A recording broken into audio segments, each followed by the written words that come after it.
На повестке 3 злободневных вопроса – ЖКХ, ремонт дорог и строительство различных объектов. К главам районов у областных властей целый список претензий. Многие с прошлого года тянут хвосты по переселению людей из аварийного жилья. В первую очередь это касается Боровичей, Батецкого, Волота и Поддарья. Уже 3-й год строится котельная в Крестецком районе. Также не завершен в срок и водоотвод в Парфинском. В 2011 году должны были завершить, мы обещали людям, не завершили. Разберитесь, пожалуйста. Почти 11 миллионов рублей выделено на это. Муниципальный контракт должен был исполнен 31 декабря 2011 года. Он до сих пор не исполнен. До сих пор не приняли районы и правила благоустройства, хотя их нужно было утвердить еще в апреле 2012-го. По вашей информации, вы относите сроки на 2-й квартал, 3-й квартал. Будьте добры, пожалуйста, внесите изменения июнь месяц и постарайтесь хотя бы до июля принять правила благоустройства территории поселений.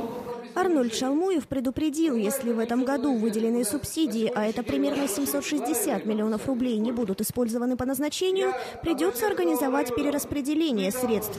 То же самое относится и к ремонту дорог. В большинстве муниципалитетов не проведены аукционы, а где-то даже не подготовлена еще необходимая документация.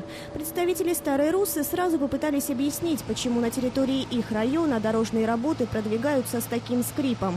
У нас большой вопрос с нашим депом, это отсутствие оборотки, есть объемы, но не авансов. Ну, условно говоря, в сезон на заводе, который делает асфальт, операторы отпуск. И копейки нет депа на обороты. Хоть бы какой-то аванс дали на начало работы. Там есть, да, проблемы. Но, значит, вчера совещание, которое проводила Веча, значит, они туда направляют битум, материалы инертные есть, и также со следующей недели работы по асфальтированию в Старорусском районе, на наших дорогах начнутся. Несколько лучше обстоят дела со строительством. В конце мая должен войти в строй спортивный центр в Старой Руссе. Готовы объявить аукцион и для Валдайского.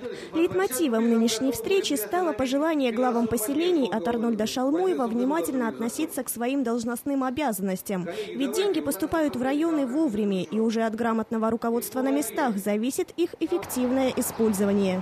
Юлия Русинович, Олег Федоров. Новости. Новгородское областное телевидение.